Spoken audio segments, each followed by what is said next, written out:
ಪಕ್ಷದ ವಿಚಾರ ಬಂದಾಗ ಈ ಗಲಾಟೆ ಮಾಡ್ಕೊಳ್ಳೋದು, ಕೂಗಾಕೊಳ್ಳೋದು ಇದೆಲ್ಲ ಪದ್ಧತಿಗಳಲ್ಲ, ಇದೆಂತ ಸಿದ್ಧಾಂತಗಳಲ್ಲ. ಕಾಂಗ್ರೆಸ್ ಪಕ್ಷದ ಪವರ್ ಹೆಂಗಿದೆ ಅಂತ ಹೇಳಿದ್ರೆ, ಯಾರಾದ್ರೂ ಮಾಡಿದಾಗ ಪಕ್ಷದಿಂದ ಅವ್ರು ಕಿತ್ತಾಕುವಂತ ಪವರು ಇದೆ, ಕಿತ್ತಾಕ್ಬೋದು. ಇದೆಲ್ಲ ನೀವು ಯೋಚನೆ ಮಾಡ್ಕೊಂಡಿದ್ರಿ. ಪಕ್ಷ ನನಗೇನು ಹೇಳಿಲ್ಲ, ಈಗ ನಾಳೆ ಪಕ್ಷದಲ್ಲಿ ಹಂಗೆ ಇರುತ್ತೆ, ಏನು ಹೇಳಿಲ್ಲ ಏನು ಮಾಡಿಲ್ಲ ಅಂತ ಹೇಳಿದ್ರೆ ಅವ್ರು ಬಂದು ಅವ್ರ ಕೆಲಸಗಳು ಅವ್ರ ತೊಂದರೆಗಳಿದ್ದಾಗ ಅವಾಗ ಏನು ಹೇಳಿಲ್ಲಪ್ಪ ಇವಾಗ ಏನಕ್ಕೆ ಹೇಳಕ್ಕಾಗಲ್ಲ ಅಂತ ಹೇಳ್ತಾರೆ. ಅದನ್ನ ತಿಳ್ಕೊಳ್ತಿರೋದಿಲ್ಲ.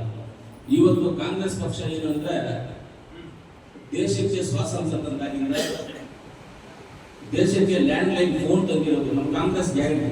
ಲ್ಯಾಂಡ್ ಲೈನ್ ಫೋನ್ ತಂದಿರೋದ್ರಿಂದ, ಟಿವಿ ತಂದಿರೋದ್ರಿಂದ, ಇಂಟರ್ನೆಟ್ ತಂದಿರೋದ್ರಿಂದ, HM factory, DHL factory, NGM factory, ITI factory, Mysuru soap ಇಂಥದ್ದೆಲ್ಲ ನಮ್ಮ ಮೈಸೂರು ಮಹಾರಾಜ ಮಾಡಿದಾದ್ಮೇಲೆ ಏನಾದರೂ ಮಾಡಿರುವಂಥ ಚರಿತ್ರೆ ಇದೆ ಅಂದರೆ ಅದು ಕಾಂಗ್ರೆಸ್ ಪಕ್ಷಕ್ಕೆ ಮಾತ್ರ ಚರಿತ್ರೆ. ಈ ದೇಶದಲ್ಲಿ ಬ್ರಿಟಿಷರು ಅವ್ರು ನಮ್ಮನ್ನು ಬಿಟ್ಟು ಹೊರಡಬೇಕಂದ್ರೆ 14,000 ಕಿಲೋಮೀಟರ್ ರೈಲ್ವೆ ಲೈನ್ ಬಿಟ್ಟು ಇವತ್ತು ಎಷ್ಟು 1,00,000 ಕಿಲೋಮೀಟರ್ ಮೇಲೆ ಹೋಗಿದೆ. ಅದು ಯಾರು ಮಾಡಿದ್ರು? ಕಾಂಗ್ರೆಸ್ ಪಕ್ಷನೇ ಮಾಡಿದ್ದು. ಅದನ್ನು ಕಂಟಿನ್ಯೂ ಮಾಡ್ಕೊಂಡು ಬರ್ತಾ ಇರ್ಬೋದು, ಅಷ್ಟೇ ಕಂಟಿನ್ಯೂ ಮಾಡ್ಕೊಂಡು ಬರ್ತಾ ಇರ್ಬೋದು.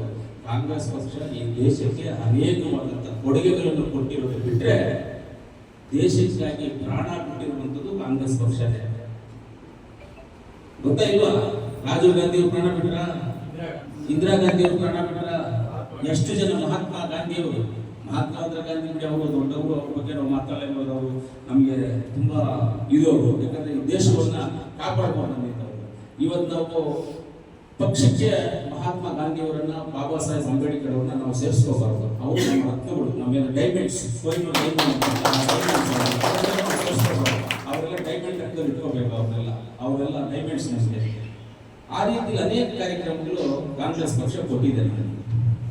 ಇವತ್ತು ನಮ್ಮ ಎಲೆಕ್ಷನ್ 2023 ಎಲೆಕ್ಷನ್ ನಡೀಬೇಕಂದ್ರೆ ಅಭಿಷೇಕ್ ಸರ್ ಅವರು ಬಂದರು, ಕೋಲಾರಕ್ಕೆ ಬಂದರು, ನಾಗನಾಥ ಸೋಮಣ್ಣ ಅವ್ರ ಮನೆಗೆ ಬಂದರು. ನನಗೆ ಹೇಳಿದ್ರೆ ನೀನು ಗೆಲ್ಲೋದು ಗ್ಯಾರಂಟಿ ಇಲ್ಲ, ಸ್ವಲ್ಪ ಕಷ್ಟ ಇದೆ, ಅಂದರೆ ಸ್ಟಾರ್ಟಿಂಗ್ ಆಯಿತು, ಅಂದರೆ ನಾಮಿನೇಷನ್ಸ್ ಆಯಿತು 4-5 ದಿವಸ ಆದಮೇಲೆ ನೀನು ಗೆಲ್ಲೋದು ಗ್ಯಾರಂಟಿ ಇಲ್ಲ, ನೀನು ಸ್ವಲ್ಪ ಹುಷಾರಾಗಿ ಮಾಡ್ಕೋಬೇಕು. ಆದರೆ ಮುಳುಬಾಗ ಆದಿನಾರಾಯಣ ಅವರು ಗೆಲ್ತಾರೆ ಅಂತ ಹೇಳಿದ್ರು. ಆದಿನಾರಾಯಣ ಅವರು ಗೆಲ್ತಾರೆ ಸರ್. ನೀವು sold Kolar Naganath Somanna house after election nomination completed for 3-4 days. That time you come and meet me. Kolar is a yes, one day we will. Kolar is a big issue. Please take it in a serious election. Is Mulbagal candidate Adinarayana? I think he'll win. At just 8,000, 6,000 votes, his balance is there. I will send to some funds. Then we'll buy that. ಅಂತ ಹೇಳಿದ್ರು. ಅವಾಗ ಏನೋ ಒಂದು 5,000 ಕೊಟ್ಟರು, ಆಯ್ತಾ? ನೀವು 5,000 ಹೇಳಿದ್ರು. ಆದರೆ 100% ಅಭಿಷೇಕ್ ಸರ್ ಹೇಳಿದ್ದು ನಿಜ. ಅವ್ರು ಹೇಳಿದ್ದು ನಿಜ, 100% ನಿಜ, ಸುಳ್ಳಲ್ಲ. ಅವ್ರ ರಿಪೋರ್ಟ್ ಸುಳ್ಳಲ್ಲ. ಆದರೆ ಅದನ್ನ ಉಲ್ಟಾ ಮಾಡಿದ್ದಾರೆ ಅಂದ್ರೆ ನಮ್ಮ ನಾಯಕರ ಮೇಲೆ ಉಲ್ಟಾ ಮಾಡಿದ್ದಾರೆ.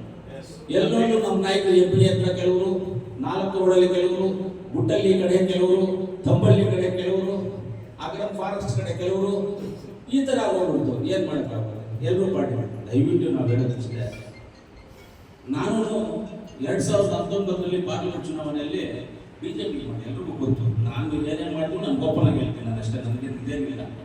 ಆದರೆ ಅವ್ರ ಕಡೆಯಿಂದ ನಮ್ಮ ಜಿಲ್ಲೆಗೂ ಒಳ್ಳೇದಾಗಿಲ್ಲ, ನನಗೂ ಒಳ್ಳೇದಾಗಿಲ್ಲ, ನನಗೂ ಬೇಡ ಮಾಡಿದ್ದ ಲೀಡರ್ಗೂ ಯಾರಿಗೂ ಒಳ್ಳೇದಾಗಿಲ್ಲ. ಯಾಕಂದ್ರೆ ಆಯ್ತು ಅಂತ ಒಬ್ಬರಲ್ಲ ಯಾರು.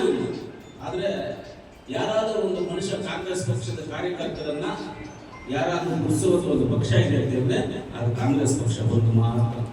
ಕಾಂಗ್ರೆಸ್ ಪಕ್ಷ ಒಂದು ಮಾತ್ರ. ಅದರಿಂದ ಏನೇ ವ್ಯತ್ಯಾಸಗಳಿದ್ರು ಆ ವ್ಯತ್ಯಾಸಗಳನ್ನ ಸರಿಪಡಿಸ್ಕೊಂಡು ಹೋಗ್ಬೇಕು. ಸರಿಪಡಿಸ್ಕೊಂಡು ಹೋಗೋದೇ ನಮ್ಮ ಪದ್ಧತಿ. ಖಂಡಿತವಾಗ್ಲೂ ಸರಿಪಡಿಸ್ಕೊಂಡು ಹೋಗ್ಬೇಕು. ಕೆಲವೊಂದು ಸಂದರ್ಭದಲ್ಲಿ ಕೆಲವನ್ನ ಓನಾಗಿ ಡಿಸಿಷನ್ ತಗೊಳ್ಳೋಕ್ಕಾಗುತ್ತೆ. ಮೊನ್ನೆ ನಾನು ವಿಡಿಯೋದಲ್ಲಿ ನೋಡಿದೆ, ಯಾವುದೋ ನೀವು ಈ ಗ್ಯಾರಂಟಿ ವಿಚಾರಗಳಲ್ಲಿ ಹೇಳಿದ್ದಾರೆ, ಅದನ್ನು ಮಾಡಿದ್ದಾರೆ ಯಾರು ಅಂತ. 100% ಹೇಳ್ತೀನಿ, ನನಗೂ ಗೊತ್ತಿಲ್ಲ ಅದು ಮಾಡಿರೋದು. ಆದರೆ ಅದನ್ನು ತೀರ್ಮಾನ ಮಾಡುವಂಥ ಅಧಿಕಾರ ಆದಿನಾರಾಯಣನಿಗೆ ಅವ್ರು ಮಾಡ್ಬೋದು, ಮಾಡುವಂಥ ಶಕ್ತಿ ಅವರಿಗೆ ಮಾಡ್ಬೋದು. ಅದನ್ನು ತಪ್ಪನ್ನಕ್ಕಾಗೋದಿಲ್ಲ. ಎಲ್ಲವನ್ನೂ ಎಲ್ಲರೂ ಹೇಳೇ ಮಾಡಬೇಕು ಅಂತ ಹೇಳಿ ಅವರು ಕೆಲವೊಂದು ಮಾಡಬೇಕಾಗ್ತದೆ. ಅದನ್ನು ನಾವು ತಪ್ಪನ್ನಕ್ಕಾಗೋದಿಲ್ಲ.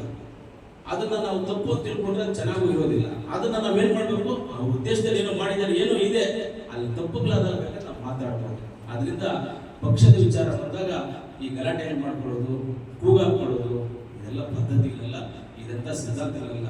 ಕಾಂಗ್ರೆಸ್ ಪಕ್ಷದ ಪವರ್ ಹೆಂಗಿದೆ ಅಂತ ಹೇಳಿದ್ರೆ ಯಾರಾದ್ರೂ ಮಾಡಿದಾಗ ಪಕ್ಷದಿಂದ ಅವ್ರು ಕಿತ್ತಾಕುವಂತ ಪವರ್ ಇದೆ, ಕಿತ್ತಾಕ್ಬೋದು. ಇದೆಲ್ಲ ನೀವು ಯೋಚನೆ ಮಾಡ್ಕೊಂಡಿದ್ವಿ. ಪಕ್ಷವನ್ನು ಕಟ್ಟಿ ಈಗ ನಾವೇನ್ ಮಾಡಿದ್ವಿ, DCC ಬ್ಯಾಂಕಲ್ಲಿ ಸೋತ್ವಿ, ಕರೆಕ್ಟಾ? ಏನಪ್ಪ, DCC ಬ್ಯಾಂಕಲ್ಲಿ ಮುಲ್ಬಾಗ್ಲಿಂದ 2 ಕಂಟೆಸ್ಟ್ ಮಾಡಿದ್ರು. ಒಂದು ಸರ್ವಗೌಡ ಕಂಟೆಸ್ಟ್ ಮಾಡಿದ್ರು, ಒಂದು ನಾನು ಕಂಟೆಸ್ಟ್ ಮಾಡಿದ್ದೆ. ನಾನು ಇನಾಮಿನೇಸ್ ಆಯ್ತು. EAPS 9 ವೋಟ್ ಇದ್ದಿದ್ದು ನಾನು ಇನಾಮಿನೇಸ್ ಆದೆ. ಅವರು ಸೋತರು, ಒಂದೇ ವೋಟಲ್ಲಿ ಸೋತರು. ತಿರ್ಗಾ ಏನು ಮಾಡಿದ್ವಿ, ಡೈರಿ ಮಾಡಿದ್ವಿ. ಡೈರಿಗಾಗ ಸೋತರು.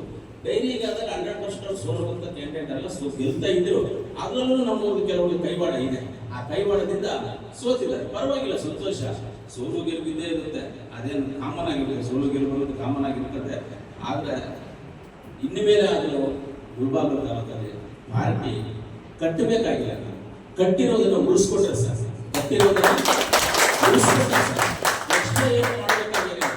ಎಕ್ಸ್ಟ್ರಾ ಏನು ಮಾಡಬೇಕಾಗಿಲ್ಲ. 2000 ನಾವು ಎಷ್ಟು 21, 22 ಗ್ರಾಮ ಪಂಚಾಯತ್ ಎಲೆಕ್ಷನ್ಸ್ ಬಂದಿದೆ. ಯಾವಾಗ ಅದು ಗ್ರಾಮ ಪಂಚಾಯತ್ ಎಲ್ಲರೂ ಸೇರಿ ಗ್ರಾಮ ಪಂಚಾಯತ್ ಎಲೆಕ್ಷನ್ ಮಾಡಿ ನಾವು ಇಂಡಿಪೆಂಡೆಂಟ್ ಆಗಿ ಮಾಡಬೇಕಂದ್ರೆ ನಾವು ಬಿಜೆಪಿ ಮಾಡಿದ್ದೇವೆ. ಇಂಡಿಪೆಂಡೆಂಟ್ 24 ಪಂಚಾಯತಿ ಅಧ್ಯಕ್ಷರು ಇಂಡಿಪೆಂಡೆಂಟ್ ಆಗಿ 24 ಏನು ಚುನಾವಣೆ ಮಾಡ್ಕೋ ಇಲ್ವಾ? ಏನಪ್ಪ ಸರ್ವಗೌಡ ಅಜನ ಮಾಡ್ಕೋ ಇಲ್ಲ? ಏನ 24 ಪಂಚಾಯತಿ ಮಾಡಿ 22 chairman, 2 extra vice president categories ಅಲ್ಲಿ ಹೋಯ್ತು. ಯಾಕೆ ಗೆಲ್ಲಕ್ಕಾಗಲ್ಲ? ಇಂಡಿಪೆಂಡೆಂಟ್ ಆಗಿ ಮುನ್ಸಿಪಾಲಿಟಿ ಮಾಡ್ಕೊಂಡಿಲ್ವಾ? ಯಾಕೆ 6 ಜಿಲ್ಲಾ ಪಂಚಾಯತಿ ಇದ್ದೀವಿ ನಾವು, ಇಷ್ಟೆಲ್ಲ ಮಾಡಿಲ್ವ ನಾವು? ಎಲ್ಲಿ ಕಾಂಗ್ರೆಸ್ ಪಕ್ಷ ಗಟ್ಟಿಯಾಗಿದೆ, ಇಲ್ಲ ಅಂತ ನೀವು ಅನ್ಕೋಬೇಡ್ರಿ, ಗಟ್ಟಿಯಾಗಿದೆ. ಅದನ್ನು ಕಾಪಾಡ್ಕೊಂಡ್ರೆ ಸಾಕು. ಖಂಡಿತವಾಗ್ಲೂ ನಾಮಿನೀಸ್ ನಾವೇನು ಕೊಟ್ಟಿದ್ವಿ ಮೊದಲು, ನೀಲಕಂಠನ್ ಅವರು, ಅಮ್ಮನನ್ನ ಅವರು ತೀರ್ಮಾನ ಮಾಡಿ ಏನು ಕೊಟ್ಟಿದ್ರು ಅವತ್ತು ನಾಮಿನಿಗಳು, ಆ ನಾಮಿನಿಗಳು ಇನ್ನ ಯಾವುದೋ ಆಗಿಲ್ಲ. ನಮ್ಮದು ಕೆಲವೊಂದು ದರ್ಖಾಸ್ತಿಗೆ ಮಾತ್ರ ಆಯಿತು. ಅದನ್ನು ಇಷ್ಟೊತ್ತಿಗೆ ಹಾಕ್ಬೇಕಾಗಿತ್ತು. ಏನ್ ಮಾಡಿದೆ, ನಿಮ್ದಾಗಿ ನಮ್ದೇ ಆಗಿಲ್ಲ, ಕೋಲಾರದೇ ಆಗಿಲ್ಲ. ಇನ್ನ ಕೋಲಾರದೇ ಆಗಿಲ್ಲ ಅಂತಂದ್ರೆ ಪಾರ್ಟಿನಲ್ಲಿ ಏನೋ ಡಿಸ್ಕಷನ್ ಇಟ್ಕೊಂಡ್ಬಿಟ್ಟವ್ರೆ ಅದನ್ನ. ಅದರಿಂದ ಅದನ್ನ ಕೂಡಲೇ ಅದನ್ನೆಲ್ಲ ಮಾಡಿದ್ವಿ. ಎಲ್ಲ ನಮ್ಮ ಪಾರ್ಟಿ ಲೀಡರ್ಸ್ಗೆ ನಾಮಿನೀಸ್ ಎಲ್ರಿಗೂ ಯೂಸ್ ಆಗಲಿ ಅಂತ ಖಂಡಿತವಾಗ್ಲೂ ಅದನ್ನ ನಾವೇ ಫಾಲೋ ಅಪ್ ಮಾಡಿ ಮಾಡಿಸ್ತೀವಿ. ಅದೇನು ಡೌಟ್ ಏನಿಲ್ಲ.